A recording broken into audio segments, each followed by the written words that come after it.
आमे वर्तमान देखिबा जे बहुब्रीहि समास बहुब्रीहिटी आपण इंग्लिश रे जेमति देखिबे धर मु कहबी लुक इनटू यह एक फ्रेजाल वर्ब ना लुक रो अर्थ ना इनटू रो अर्थ एठी लुक इनटू माने इन्वेस्टिगेट करबा तो गोटे तृतीय अर्थ आसुची बहुब्रीहि मध्य ओडिया रे सेया जेउठारे पूर्वपदर अर्थर प्राधान्य न थाए परपदर अर्थर प्राधान्य न थाए एक तृतीय पदर अर्थ आसथाए तथा गोटे एग्जांपल कहिबा पीतांबर पीत अंबर जहांकर से तमाने पीत अंबर जे परिधान करिथांती वस्त्र रूपे ताको आम पीतांबर कहिबा सी होउछंदी कि आमर विष्णु एपरी आम बर्तमान कहीपर मु कहबी आपंकर दशानन दश आनन जार दशर अर्थ रहिला नहीं कि आननर मध्य अर्थ रहिला नहीं गोटे व्यक्ति को बुझेला जार 10टा आनन रही गोटे तृतीय अर्थ को बुझेला तेणु यह एक बहुब्रीहि समास बहुब्रीहि समास साधारणतः आमर पड़े यहाँ मन रखते टाइप समान अधिकरण बहुब्रीहि एवं व्याधिकरण बहुब्रीहि विभिन्न जगार विभिन्न डेफिनेशन अच्छे किंतु सबुठु सरल डेफिनेशन होउची समान अधिकरण बहुब्रीहि रे पूर्वपद एवं परपद दुईटी जाक पद आमर समान विभक्ति थांती एवं व्याधिकरण बहुब्रीहि रे दुईटी जाक पद अलग अलग विभक्ति रे थांती यहाँ हूँ प्रथम जिनस किंतु आउ टिके क्लीयरली केमी जानिबा ना समान अधिकरण बहुब्रीहि रे पूर्व पदटी एक विशेषण पद होइथाए एवं पर पदटी एक विशेष्य पद होइथाए यथा पीत अंबर जहांकर पीतांबर विष्णु को बुझेला व्याधिकरण बहुब्रीहि एथिरे समस्यमान पदगुड़िक भिन्न भिन्न विभक्ति रे थांती एवं यार पूर्वपद एक विशेष्य एवं परपद एक विशेष्य होइथाए दुईटी जाक पद विशेष्य होइथाए यथा आम सब मन रखा उचित ऊर्ण नाभिरे जार सेमती चंद्रचूड़ चंद्र चूड़ारे जार व्याधिकरण बहुब्रीहि को चिन्हवा केमिति सहज हम ना एमिति तो गोटे बहुब्रीहि समास जहाँ तृतीय अर्थ प्रकाश करथबो चंद्रचूड़ शिव को बुझाए जहाँकर चूड़ारे चंद्र अवस्थित। अच्छा व्याधिकरण बहुब्रीहि केमिति डिफरेंशिएट करिवे ना यार परपद एक सप्तमी विभक्तियुक्त पद होइथाए जोटा आम कहवा जे हूँ व्याधिकरण बहुब्रीहि समास जेमि देखिए ऊर्ण नाभिरे जार नाभिरे चंद्रचूड़ारे जार चंद्रचूड़ यह हूँ व्याधिकरण बहुब्रीहि समास एवं आउ देखिले समान अधिकरण बहुब्रीहि हूँ पूर्वपद विशेषण होइतिबा परपद गोटे विशेष्य होइतिबा कर्मधारय भली आउ जोड़े अच्छी जे उपमित कर्मधारय उपमित बहुब्रीहि समास उपमित माने आसिला माने एथिरे आपण उपमान और उपमेय तुलना कथा कहवा पूर्वपद उपमित बहुब्रीहि रे पूर्वपद एक उपमान और परपद उपमेय होइथाए एवं उपमावाचक पद उपमावाचक शब्द एटी लुप्त रही था यथा पद्मलोचन एटी पद्म को लोचन सहित तुलना करा जाउ नहीं एठी गोटे व्यक्ति कथा कह जाउची जहार पद्म परिलोचन तेणु पद्म परिलोचन जहार ताहा पद्मलोचन सेमती आपण देखिते मुखचंद्र उपमेय समास कहीं मुख रहा पूर्व उपमेय परपद है उपमान मुखचंद्र उपमेय समास उपमित कर्मधारय उपमेय कर्मधारय चंद्रमुख रूपक कर्मधारय चंद्रमुखी यह एक उपमित बहुब्रीहि समास चंद्र परी मुख जो स्त्रीर चंद्रमुखी आम कह ताले मुख चंद्र उपमेय चंद्रमुख रूपक कर्मधारय चंद्रमुखी यह एक उपमित बहुब्री समास कहीं ना यह एक तृतीय अर्थ को बुझाऊँगी जार चंद्र भाया मुह यह सहित गोटे एक्सेप्शन पड़े बहुत रेयरली क्वेश्चन पड़े तथापि पढ़ी पार क्वेश्चंस टी आईटा अत्यंत सहज जिनस गोटे व्यक्तिहार बहुब्री बोली समास अच्छी जो जार स्ट्रक्चर होची यह दुईटी क्रियार द्वारा गठित क्रिया रिपीट हो यथा मरामरी कषाकषि धराधरी हसाहसी कोलाकोली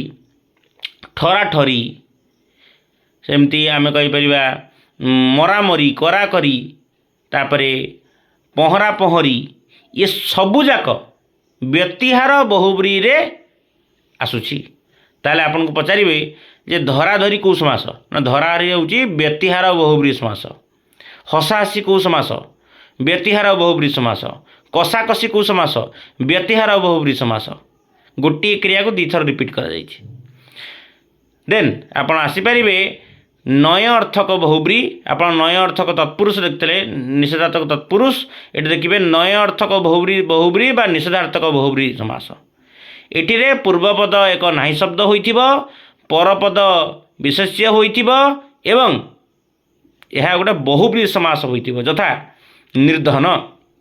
नाही धन जହାର बेशरम यह तृतीय लोक को बुझाऊँगी नाही शरम जହାର निराहार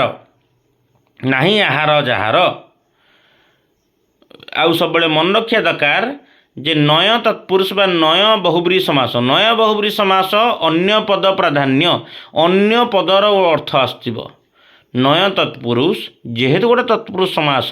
यह पर पद प्राधान्य समास देन आम कहीपर जे मध्य पदलोपी समाहार बा मध्य पदलोपी बहुब्री समास यार से बहुब्री समास यह को कंपेयर करुवे यथा मुझे कहि चारि छकर मिलन जोठी चौ छक यहाँ मन रखा दरकार बा चारि छकिया चारि छकर मिलन जोठी चारि छक बा चौ छक पांच टंका मूल्य जार पांच टंकिया चारि छकर मिलन जोठी चारि छकिया पांच छकर मिलन जोठी पांच छकिया यह मध्यपदलोपी बहुब्री अलुक साधारणतः लोक भावती अलुक कौन ना अलुक एक बहुब्री समास अलुक कौन न लुक न लुप्त जोठारे प्रायतः तत्पुरुष समास देखिए पूर्वपदर विभक्ति लोप पाई जाए थाए समस्त पदरे कौन विभक्ति रही न थाए किंतु गोटे गोटे समय देखिए तादरे विभक्ति लोप पाए ना यथा खेचर खे चरे जे ख मान आकाश खेचर हवा कथा खचर कि लिखाई खेचर खे माने आकाश रे ताले पूर्व पदरे विभक्ति लोप पाइला कि जदि विभक्ति लोप पाई नाही ता अलुक समास अलुप्त समास देन सहार्थक बहुब्री समास एटा सब बड़े रिपीट होता है सहार्थक शब्द बहुब्री रे सह शब्द शब्द सहित जो बहुब्री समास होता है यथा आप मन रखु सह शब्द पाई स प्रति उपसर्ग लगी थाए सपत्नी समान पत्नी जार समान अर्थ रे स लगे परिवार सहित वर्तमान सपरिवार सेमती कहि पुस्तक सह वर्तमान सपुस्तक बांधव सह वर्तमान सबांधव सेमती कहि ज्ञानर सह वर्तमान सज्ञान गोत्र समान गोत्र जार सगोत्र स समान अर्थरे एवं सहित अर्थरे मध्य लगी थाए आपण देखिबे जदि पूर्व पदरे स लगी सपत्नी सपत्नी सेमती कहि परिबे सपरिवार सबांधव यह हूँ गोटे सहार्थक बहुब्री समास एवं यथा आम कहवा गोटे एक्सेप्शन पड़े जे कुश्चित आकार जार कदाकार कुत्सित आकार जार यह एक बहुब्रीहि समास जहाँ आम कदाकार कहीपर। देन कमिंग टू द्वंद्व समास। द्वंद्व हूँ अति सहज समास। द्वंद्व समास रे प्रत्येक पदर अर्थर प्राधान्य रही थाए बा जोड़ा समास जोड़ा कहुए। द्वंद्वर अर्थ हूँ जोड़ा हो दुईटी पद बर कन्या बर और कन्या एठारे विशेषण पद मध्य दुईटी हो पार यथा भल और मंद भल मंद ओ एवं द्वारा दुईटी पद को जोड़ी लिखे जदि तार अर्थ आसता द्वंद्व समास। केतेक स्थल में समाहार अर्थ में द्वंद्व समास होता है यथा किंतु दिगु समास रे समाहार अर्थ में संख्यावाचक शब्द थाए। केवल समाहार हो गले दिगु होइबनी संख्यावाचक शब्द थी समाहार अर्थ में दिगु मध्य हो पार द्वंद्व मध्य हो पार यथा घर और बाड़ी घर बाड़ी बही और खाता बही खाता। अवैभाव समास इतने पिला माने सब कन्फ्यूज रही था। अवैभाव समास होउची पूर्व पदरे अवय पद रही एवं पर पदरे माने पूर्व पदरे अवय पद रही यह एक अवैभाव समास। अवय पद पूर्व रही अन्य पद सहित जो समास रहा आम कह अवैभाव समास। यार विभिन्न अवय पड़ुची। प्रथम आम कहीपर विभक्ति अर्थे आत्मा इति इति अर्थरे अधि लगे अधि अध्यात्म अध्यात्म बासरे अधिवास इति अर्थरे अधि लगे आत्मा इति अध्यात्म बासरे इति अधिवास। समीप्य अर्थरे समीप निकट अर्थरे उपकूल कूलर समीप। समृद्धि अर्थरे भारतर समृद्धि सुभारत सुवृद्धि ओडिशा। वृद्धि अर्थरे जवनंकर दुर्जवन जवन वृद्धि दुर्जवन। अभाव अर्थरे विघ्नर अभाव निर्विघ्न। पश्चात अर्थरे अनुकरण पश्चात अनुकरण पश्चात धवन योग्य कूलयोग्य अनुकूल उपयोग्य। विप्सा बा बारंबार अर्थरे आम कहीपर दिन को दिन प्रतिदिन थर थर प्रतिथर।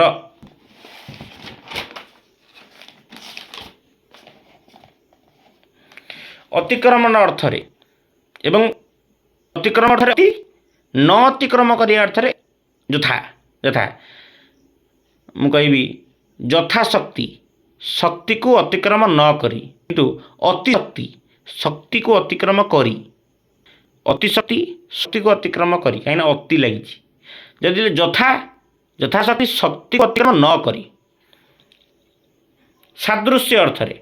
बनर सदृश उपवन उपशब्द आसब। सेमती आनुपूर्व अर्थरे बा अनुसार अर्थरे क्रम अनुसारे अनुक्रम। अवधि अर्थरे पर्यंत अर्थरे आ जीवन पर्यंत आ जीवन मरण पर्यंत आ मरण। विपरीत अर्थरे कूलर विपरीत प्रतिकूल पक्षर विपरीत विपक्ष। अतिशयत्व अर्थरे अतिशय अर्थरे हाइपरबोल। अतिशय घंच निघंच अतिशय घन सघन ये दुईटी जिनस पड़े। क्षुद्र अर्थरे छोट क्षुद्र विभाग उपयोग। व्याप्ति अर्थरे दिनव्यापी दिन जाक दिन सारा सारा दिन दिन तमाम ये सबू जाक होचन अव्यय समास। अंतराल अर्थरे विवाद अंतराल रे अंतर विवाद विवाद अंतराल रे अंतर विवाद। अल्प अर्थरे अल्प सीझा दर सीझा। अतिक्रांत अर्थरे अंत को अतिक्रम अतिक्रांत अत्यंत। अतिशय को अतिक्रांत निरतिशय। देन आसिला नित्य समास। आपणकर आ दुईटी समास रहा नित्य समास। जो समासर व्यास वाक्य न थाए बा ताकू करी नहीं ताकू नित्य समास कह जाए। एवं एथिपाई व्यास वाक्य करने आम अन्य शब्दर साहाय्य नहीं थाउ तथा अन्य घट घटांतर अन्य रूप रूपांतर। यह एक बहुब्री ए आमर कर्मधारय समास मध्य हो पार नित्य समास। घटांतर अन्य घट यह नित्य नित्य भी हो पार कर्मधारय मध्य हो पार। रूपांतर अन्य रूप ग्रामांतर अन्य ग्राम। सेमती आम कहीपर जे साधारण नित्य कौटी जोटे विग्रह वाक्य न थाए जमी कृष्ण सर्प नाटाए पोकशुंगा नाटाए साधव पोक नाटाए बिलुआ खाई नाटाए ताको आपण विग्रह वाक्य बिलुआ खाए जे एटा हो पार ना। तेणु कृष्ण सर्प पोकशुंगा साधव पोक ये सब ना तेणु एगुड़ी सब नित्य समास अटंती। अलुक समास समासरे समस्त पदर समस्यमान पदरे जो विभक्ति लगी थाए ताहा लोप होई थाए किंतु जो समास रे यह लोप न होई थाए ताहाको आमे कहबा अलुक समास बा अलुप्त। यथा बनेचर हवा कथा बनचर लिखाई बनेचर बनरे चरे जे बनरे माने सप्तम व्यक्ति किंतु हवा कथा बनचर किंतु लिखाई बनेचर ताले बने समस्त पदरे एक ए रहिला माने एटा सप्तम विभक्ति ताले पूर्व पदरे विभक्ति लोप हैला नै त यह एक अलु आसुछि आपण मानकु समासर समस्त जिंस कांसेप्ट क्लियर हितिबो मोर एई वीडियो मानक द्वारा मु समास चैप्टर टी आज क्लियर कली आउ टोटाली ओडिया रे मु प्लेलिस्ट करिवि एटा फ्रीली आपण मानक पय अवेलेबल रहबो आसुछि आपण मानक भल पाइ बोली थियो।